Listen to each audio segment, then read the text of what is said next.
Dear students, good morning all of you. आप सभी का एक बार फिर से सर्वोदय पब्लिक स्कूल की ऑनलाइन क्लासेस में स्वागत है। प्यारे बच्चों, अपन पढ़ रहे थे फर्स्ट पार्ट की सेकंड यूनिट जो आधुनिक राजनीतिक अवधारणाएं हैं उनके संबंध में, जिसमें अपन ने उसके प्रारंभिक जो 2 लेसन थे वो पढ़ लिए थे। आज पढ़ेंगे अपन तीसरा लेसन है जो राजनीतिक सहभागिता से संबंधित है, उसके बारे में। तो सबसे पहले देखते हैं अपन राजनीतिक सहभागिता का जो प्रादुर्भाव हुआ था वो किन्होंने किया था या किसने किया था। तो ये जो अस्तित्व में आई थी राजनीतिक सहभागिता की अवधारणा, वो आई थी व्यवहारवादियों की वजह से।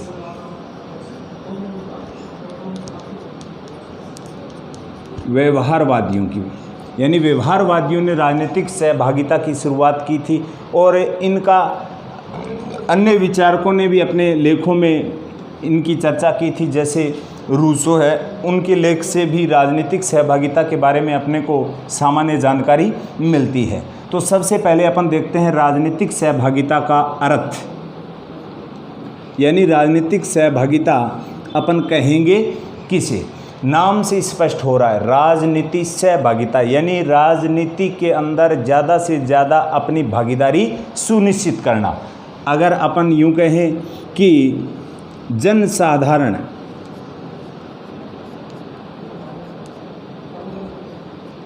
की राजनीतिक प्रक्रियाओं में प्रत्यक्ष या परोक्ष रूप से सहभागिता या अपन कहें भागीदारी क्या कहलाती है? राजनीतिक सहभागिता कहलाती है। यानी जनसाधारण की राजनीतिक प्रक्रियाओं में, जनता की जो राजनीतिक प्रक्रिया हैं उनके अंदर ज़्यादा से ज़्यादा प्रत्यक्ष या अप्रत्यक्ष रूप से राजनीति के अंदर क्या होना, उनकी भागीदारी होना या उनकी सहभागिता होना। प्रत्यक्ष या परोक्ष 2 नाम आए यहाँ। प्रत्यक्ष जिसमें एक तो सीधा अपन कह सकते हैं संवाद होता है राजनीतिक प्रक्रियाओं के अंतर्गत, जैसे स्विट्ज़रलैंड देश है, स्विट्ज़रलैंड वो बिल्कुल छोटा राष्ट्र है। वहाँ जो लोकतांत्रिक व्यवस्था है वहाँ प्रत्यक्ष लोकतांत्रिक व्यवस्था है, जहाँ जनता ही प्रतिनिधियों को चुनती है, वही उनको क्या कर सकती है, हटा सकती है। हालांकि ये स्विट्ज़रलैंड के सभी राज्यों में नहीं है, मात्र 5 राज्यों के अंदर ये प्रक्रिया है। इसके बाद की अगर अपन बात करते हैं परोक्ष रूप से, जैसे भारत जैसा विशाल राष्ट्र है, यानी काफ़ी बड़ा राष्ट्र है, इसके अंदर ये प्रत्यक्ष लोकतंत्र ऐसे संभव नहीं है। तो यहाँ कौन सा अपनाया गया है? परोक्ष यानी अप्रत्यक्ष।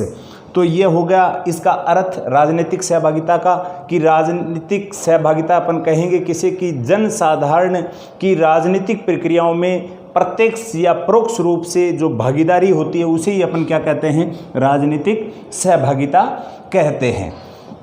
यानी कि जनता द्वारा प्रत्यक्ष या अप्रत्यक्ष रूप से जो राज व्यवस्था उसके संचालन में अपनी जो भागीदारी सुनिश्चित की जाती है उसी को अपन क्या कहते हैं? राजनीतिक सहभागिता कहते हैं। और इसके अंतर्गत अगर अपन बात करते हैं इसके बाद की, कि राजनीतिक प्रक्रिया के अंतर्गत जैसे जिन क्षेत्र में ज़्यादा से ज़्यादा लोगों की भागीदारी होगी तो वहाँ एक मजबूत लोकतंत्र की क्या होगी? स्थापना होगी। क्योंकि वहाँ पर जो नियम कानून सरकार द्वारा बनाए जाते हैं, अर्थात अपन कह सकते हैं सरकार द्वारा जो नीतियाँ निर्धारित की जाती है वो जन भावनाओं के अनुसार की जाती है। तो निश्चित तौर पे इस प्रकार की व्यवस्था जहाँ होगी वहाँ एक अच्छा मजबूत सुदृढ़ लोकतंत्र होगा।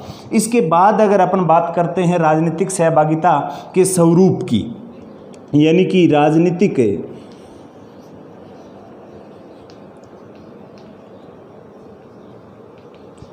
सहभागिता का स्वरूप, तो राजनीतिक सहभागिता का जो स्वरूप है वो सैद्धांतिक दृष्टि से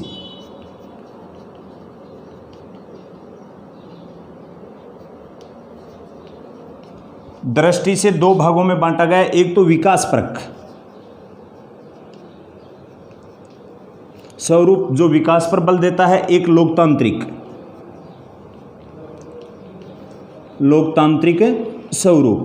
क्योंकि लोकतांत्रिक स्वरूप के अंतर्गत अपन अच्छे से जानते हैं, जहाँ लोकतंत्र होगा वहाँ जो राजनीति के अंदर लोगों की जो सहभागिता है वो क्या होगी, ज़्यादा होगी।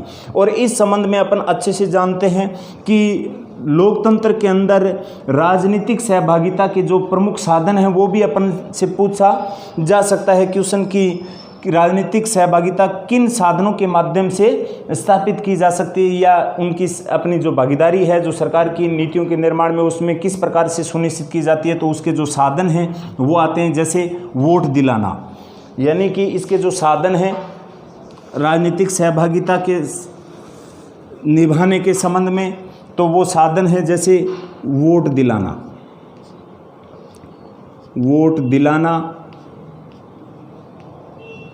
वोट स्वयं का देना,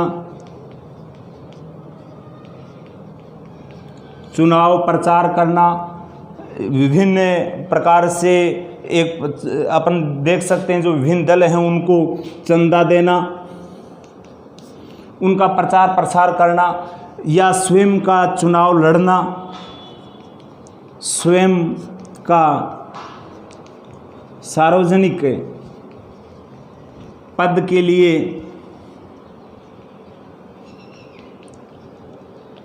चुनाव लड़ना, ये सब के सब इस राजनीतिक सहभागिता के क्या हैं, साधन हैं। और जो लोकतंत्र है और राजनीतिक सहभागिता है वो आपस में जुड़े हुए हैं, ये अविभाज्य हैं, इनको अपन अलग नहीं कर सकते। क्योंकि लोकतंत्र के अंतर्गत भी अपन ने यही पढ़ा था, इसकी परिभाषा के अंदर आपको याद है तो इब्राहिम लिंकन की एक पंक्ति बताई थी कि जनता के लिए जनता द्वारा चलाए जाने वाला शासन ही क्या है, लोकतंत्र है। यानी कि जनता के लिए जनता द्वारा चलाया जा रहा है। इसका अर्थ क्या हुआ कि सरकार है वो किसके निर्देशन में चल रही है, जनता के निर्देशन में। और लोकतंत्र में अंतिम रूप से जो शक्ति निहित की गई है वो जनता में ही की गई है। और जनता की राज व्यवस्था में अगर भागीदारी सुनिश्चित हो जाती है तो उसी को अपन क्या कहते हैं, राजनीतिक सहभागिता कहते हैं।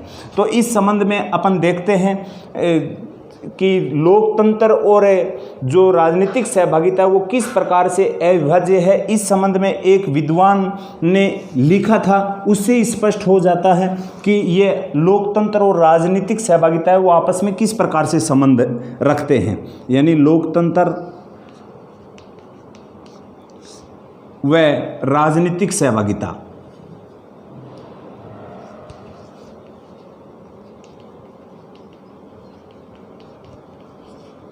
आपस में किस प्रकार से संबंधित हैं, इसके संबंध में एक विद्वान हुआ है पेरी ने लिखा था कि राजनीतिक सहभागिता से संबंधित जो प्रत्येक पुस्तक है वो किससे संबंधित है, लोकतंत्र से संबंधित है। ये कथन किसका था, पेरी का। यानी पेरी महोदय ने लिखा था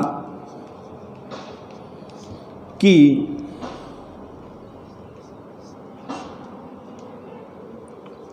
राजनीतिक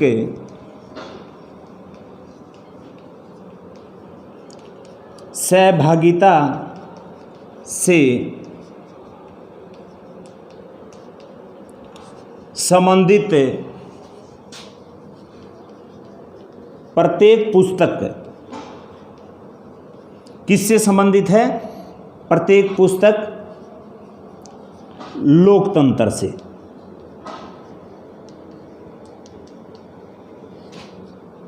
संबंधित है। यानी कि इस कथन से यह स्पष्ट हो रहा है कि राजनीतिक सहभागिता और लोकतंत्र में आपसी जो संबंध है वो क्या है, बहुत ही घनिष्ठ है।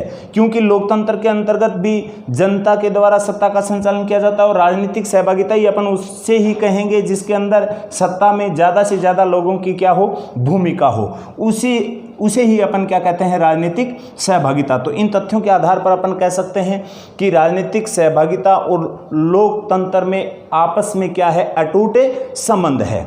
और इससे आगे अपन देखते हैं जो राजनीतिक चेतना और सहभागिता की बात आती है। यानी इसी के अंतर्गत जो राजनीतिक सहभागिता है और एक साइड होते हैं जो जागरूक नागरिक हैं उसके संबंध में, यानी कि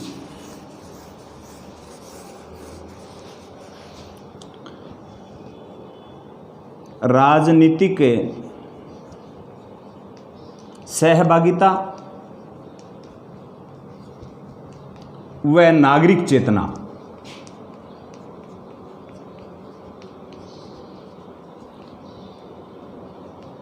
यहाँ से एक इम्पोर्टेंट क्वेश्चन बनता है, पहले इसको समझ लीजिए और पहले मैं आपको क्वेश्चन बता देता हूँ किस प्रकार से बनेगा।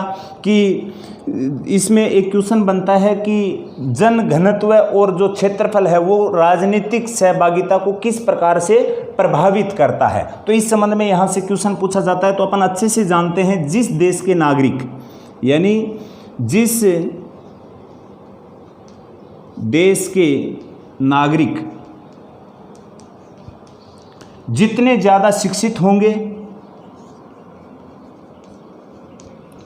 उतनी ही ज़्यादा राजनीतिक सहभागिता होगी। इसका उदाहरण अपन देख सकते हैं, यानी कि जिन देशों में साक्षरता दर अधिक है उस देशों के अंदर, या अपन कह सकते हैं उन देशों के अंदर जो राजनीतिक सहभागिता है वो सबसे ज़्यादा अपने को देखने को मिलती है। और जिन देशों की जो साक्षरता दर न्यून है, कम है, उसमें राजनीतिक सहभागिता है वो क्या होती है, कम होती है। यानी कि अपन कह सकते हैं कि जहाँ पर जितनी ज़्यादा साक्षरता होगी राजनीतिक सहभागिता उतनी ही ज़्यादा क्या होगी, व्यापक होगी। यानी जहाँ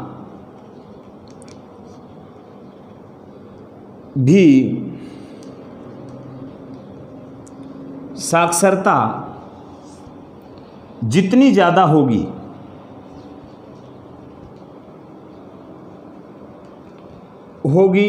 वहाँ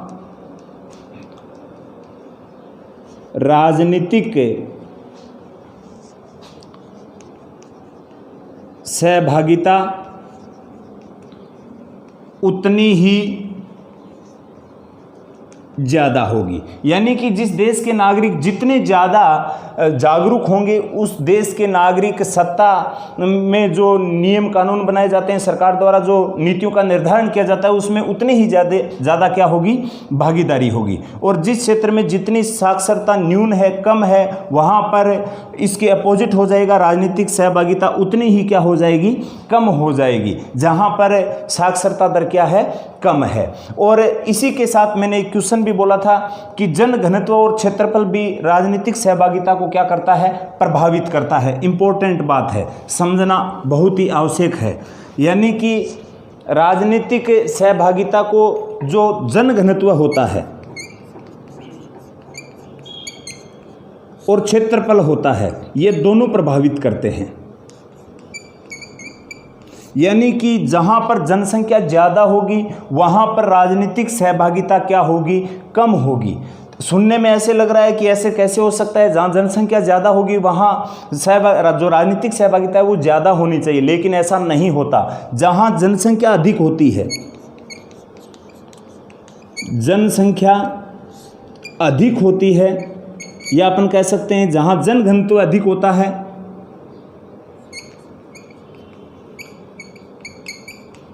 वहाँ पर जो राजनीतिक सहभागिता है वो क्या होगी, राजनीतिक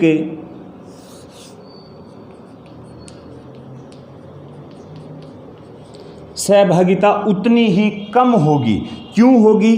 क्योंकि जितनी ज़्यादा जनसंख्या होगी तो वहाँ की जो प्रतिनिधि हैं वो जितनी ज़्यादा जनता है उसके अनुसार वहाँ पर उस पब्लिक के साथ प्रत्यक्ष रूप से क्या नहीं कर पाते, संवाद नहीं कर पाते। उदाहरण की दृष्टि से अगर अपन देखते हैं, जैसे एक कोई संसदीय क्षेत्र है, अपना ही देख लेते हैं अपन चूरू के बारे में।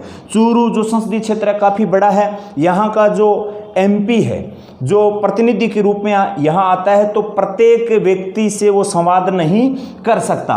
और अपन ग्रामीण क्षेत्र में अगर देखते हैं वार्ड पंच और सरपंच को, तो वहाँ पर जनसंख्या कम है, तो जनसंख्या कम है तो वो वहाँ जो प्रतिनिधि होता है वो जनता से क्या कर सकता है, प्रत्यक्ष रूप से संवाद कर सकता है। और प्रत्यक्ष रूप से संवाद कर सकता है तो वहाँ पर लोगों की जागरूकता बढ़ेगी, जागरूकता बढ़ेगी तो जहाँ जनसंख्या कम है वहाँ राजनीतिक सहभागिता अपने आप क्या हो जाएगी, ज़्यादा हो जाएगी। तो ये बात अपने को समझना आवश्यक है कि जहाँ जनघनत्व अर्थात अपन कह सकते हैं जहाँ जनसंख्या अधिक होगी वहाँ राजनीतिक सहभागिता उतनी ही क्या होगी, कम होगी, और जहाँ जनसंख्या अर्थात जनघनत्व कम होगा उतनी ही ज़्यादा राजनीतिक सहभागिता होगी। यानी कि जहाँ जनघनत्व और जनसंख्या अधिक है वहाँ तो राजनीतिक सहभागिता कम होगी, और जहाँ जनघनत्व जनसंख्या कम है वहाँ राजनीतिक सहभागिता है वो क्या होगी, अधिक होगी। इसी प्रकार से क्षेत्रफल की बात आती है। क्षेत्रफल अगर कम है यानी इसमें अपोजिट संबंध पाया जाता है। क्षेत्रफल अगर अधिक है तो राजनीतिक सहभागिता क्या होगी, कम होगी, और क्षेत्रफल कम है तो वहाँ क्या होगी, ज़्यादा होगी। यही बात इसके अंदर अपने को देखने को मिलती है। यानी कि जनघनत्व और क्षेत्रफल ये दोनों राजनीतिक सहभागिता को क्या करते हैं, प्रभावित करते हैं। और इसके बाद अगर अपन बात करते हैं जो राजनीतिक सहभागिता के अपन स्वरूप के अंतर्गत आते हैं तो उस संबंध में देखते हैं। और उससे पहले एक बात और आती है एक अभिजात्य वर्ग के संबंध में, क्योंकि ये राजनीतिक सहभागिता है लोकतांत्रिक व्यवस्था में। कहने को तो ये कहा जाता है कि लोकतांत्रिक व्यवस्था में लोगों की ज़्यादा से ज़्यादा क्या होती है, सहभागिता होती है, लेकिन ऐसा नहीं होता। क्यों नहीं होता वो अपन देखते हैं।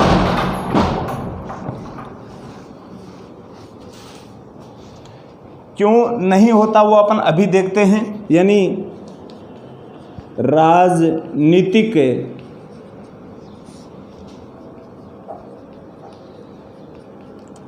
सहभागिता व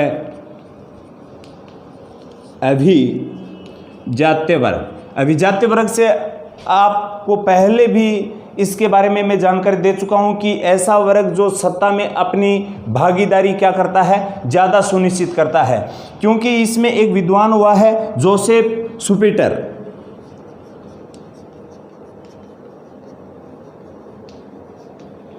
उन्होंने स्पष्ट किया था कि जो कहने पर तो लोकतंत्र के अंदर ज़्यादा से ज़्यादा लोगों की भूमिका बताई जाती है, लेकिन आम जो जनता होती है उसकी भूमिका केवल और केवल एक निश्चित मुद्दे तक ही क्या रह जाती है, सीमित रह जाती है। कैसे, जैसे अपनी जो भूमिका रहती है वो मुख्यतः क्या रहती है, चुनाव तक ही सीमित रहती है। चुनाव होने के बाद अपने को कोई नहीं पूछता। उसके बाद जो प्रशासन के या राज व्यवस्था को संचालन के लिए जितने भी नीतियों का निर्धारण किया जाता है वो जनप्रतिनिधियों के द्वारा किया जाता है, न कि आम पब्लिक के द्वारा किया जाता है। यानी कि एक अभिजात्य वर्ग उभर कर सामने आता है जिसको अपन ब्यूरोक्रेट या टेक्नोक्रेट बोलते हैं। ब्यूरोक्रेट या टेक्नोक्रेट, दूसरा है टेक्नोक्रेट।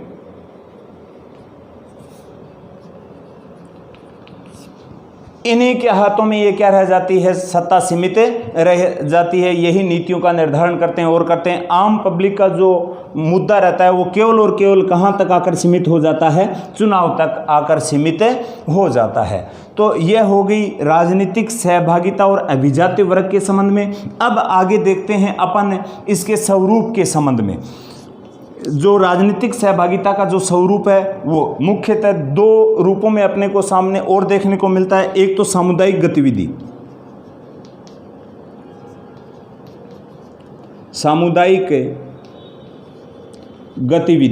सामुदायिक गतिविधि के अंतर्गत क्या होता है कि एक समूह है, एक सामूहिक मांग के लिए या सभी के हित के लिए जो कार्य करते हैं वो सामूहिक गतिविधि में आते हैं। जो सामूहिक रूप से धरना प्रदर्शन कर अपने मांग मनवाने की जो बात आती है वो सामूहिक गतिविधि के अंतर्गत आती है। दूसरा आता है इसके अंतर्गत जो एक सरकार है और एक नागरिकों के बीच में जो सक्रिय भूमिका रहती है उसके मध्य में। यानी कि एक तो हो गई अपनी सरकार और एक हो गई नागरिक, उनके मध्य में मध्य में निर्धारण करता है, क्योंकि एक का कार्य होता है किसी क्रिया को करना और दूसरे का कार्य होता है उसका प्रत्युत्तर देना। लेकिन राजनीतिक सहभागिता की जो शुरुआत है इन दोनों में से कौन सा भी कर सकता है, नागरिक भी उसकी पहल कर सकता है और सरकार भी कर सकती है। तो ये बात आती है इसके स्वरूप के अंतर्गत। और इसके स्वरूप में जो एक बड़ा क्वेश्चन बनता है वो बनता है, एक तो आता है अपने परंपरागत जो राजनीतिक सहभागिता है और एक है गैर परंपरागत राजनीतिक सहभागिता है, उसके बारे में एक बड़ा क्वेश्चन बनता है। उसके बारे में मैं बताऊंगा आपको कल की नेक्स्ट कक्षा में। आज के लिए इतना ही, धन्यवाद।